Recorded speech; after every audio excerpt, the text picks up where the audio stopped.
Assalamualaikum warahmatullahi wabarakatuh. Jadi, di video kali ini aku sangat excited banget buat menjelaskan pembahasan latihan Shalom Commerce Manajemen Keperawatan Part 1.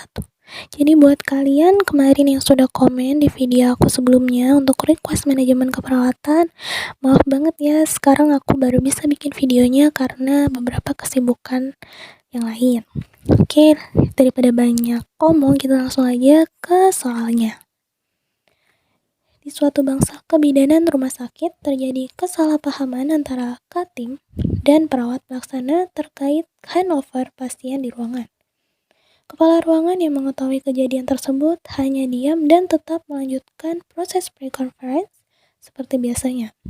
Apakah jenis metode penyelesaian masalah yang diterapkan oleh kepala ruangan?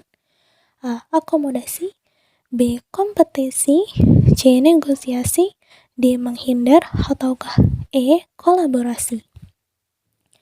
Jadi kita harus mengerti terlebih dahulu data fokus pada kasus di mana kepala ruangan yang mengetahui kejadian kesalahpahaman antara Katim, PP, namun hanya diam dan tetap melanjutkan proses pre-conference seperti biasa. Jadi sangat jelas di mana metode penyelesaian masalah yang digunakan atau diterapkan KARU yaitu menghindar atau avoidance. Di mana metode pemecahan masalah dengan cara salah satu pihak yang berselisih menarik diri atau menghindari konflik. Dalam metode ini biasanya pihak-pihak yang bertentangan mengambil keputusan untuk berpisah atau menghindar secara fisik. Next, soal nomor 2. Seorang kepala ruangan bangsal jantung memiliki kebiasaan untuk mempertimbangkan segala kritik dan saran dari Katim dan perawat pelaksana di ruangan dalam membuat kebijakan peningkatan kualitas layanan di ruangan. Hal ini biasanya rutin dilakukan saat rapat bulanan di ruangan. Apakah tipe kepemimpinan yang diterapkan oleh kepala ruangan? A. Autokratis, B. Demokratis, C. Partisipatif, atau D. Laissez-faire, ataukah E. Birokratis. Jadi, data fokus pada kasus nomor tersebut di mana kepala ruangan memiliki kebiasaan untuk mempertimbangkan segala kritik dan saran dari Katim dan PP dalam hal membuat kebijakan peningkatan kualitas layanan di ruangan. Jadi, tipe kepemimpinan yang diterapkan oleh kepala ruangan yaitu kepemimpinan demokratis, di mana merupakan kepemimpinan yang menghargai sifat dan kemampuan setiap staf, menggunakan kekuasaan dan posisi serta pribadinya untuk mendorong ide-ide dari staf, memotivasi kelompok untuk menentukan tujuan sendiri, membuat perencanaan, mengontrol dalam penerapannya, serta informasi diberikan seluas-luasnya dan terbuka. Menurut Nur Salam tahun 2002, prinsipnya, pemimpin melibatkan kelompok dalam pengambilan keputusan dan memberikan tanggung jawab pada karyawannya. Menurut La Monica tahun 1986, di suatu bangsal penyakit dalam rumah sakit, tampak perawat pelaksana melakukan satu tindakan keperawatan khusus pada semua pasien di ruangan.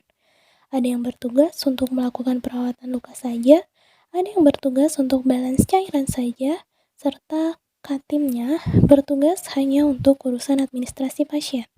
Apakah metode penugasan yang digunakan di ruangan rawat tersebut?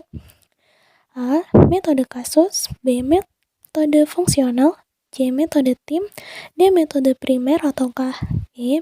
Metode moduler atau primer gabungan dengan tim. Jadi data fokus pada kasus tersebut di mana tampak perawat pelaksana melakukan satu tindakan keperawatan khusus pada semua pasien di ruangan. Jadi metode penugasan yang dilakukan atau digunakan adalah metode fungsional, di mana menurut Harwani dan Supriyatno tahun 2005, metode fungsional ini efisien. Namun penugasan seperti ini tidak dapat memberikan kepuasan kepada klien maupun perawat, sehingga keberhasilan asuhan keperawatan secara menyeluruh tidak bisa dicapai dengan metode ini. Karena asuhan keperawatan yang diberikan kepada klien terpisah-pisah sesuai dengan tugas yang dibebankan kepada perawat. Di samping itu, asuhan keperawatan yang diberikan tidak profesional yang berdasarkan masalah klien. Perawat senior cenderung akan sibuk dengan tugas-tugas administrasi dan manajerial, sementara asuhan keperawatan kepada klien dipercayakan kepada perawat junior.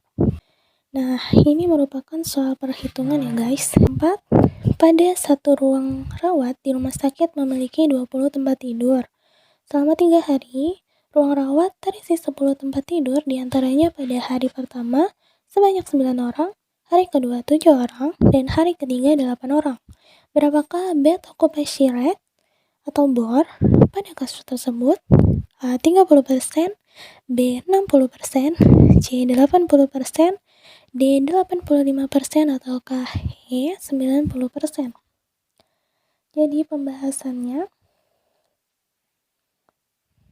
BOR atau Bed Occupancy Ratio adalah angka penggunaan tempat tidur, di mana menurut Depkes Republik Indonesia tahun 2005, BOR adalah persentase pemakaian tempat tidur pada satuan waktu tertentu. Indikator ini memberikan gambaran tinggi rendahnya tingkat pemanfaatan tempat tidur rumah sakit. Nilai parameter BOR yang ideal adalah 60-85% menurut Depkes RI 2005. Pada kasus diketahui jumlah hari rawatan atau jumlah pasien dari 3 hari rawatan, di mana 9 orang ditambah 7 orang, 8 orang. Kemudian jumlah tempat tidur yang dipakai di rumah sakit adalah 10 tempat tidur, kemudian jumlah periode hari adalah 3 hari. Jadi kita masukkan sesuai rumus yang ada di gambar, di mana jumlah hari rawat periode tertentu dibagi jumlah tempat tidur yang tersedia dikali jumlah hari pada periode yang sama dikali 100%. Jadi periode perhitungan BOR itu ditentukan berdasarkan kebijakan intern, misalnya harian, bulanan, triwulan, dan tahunan.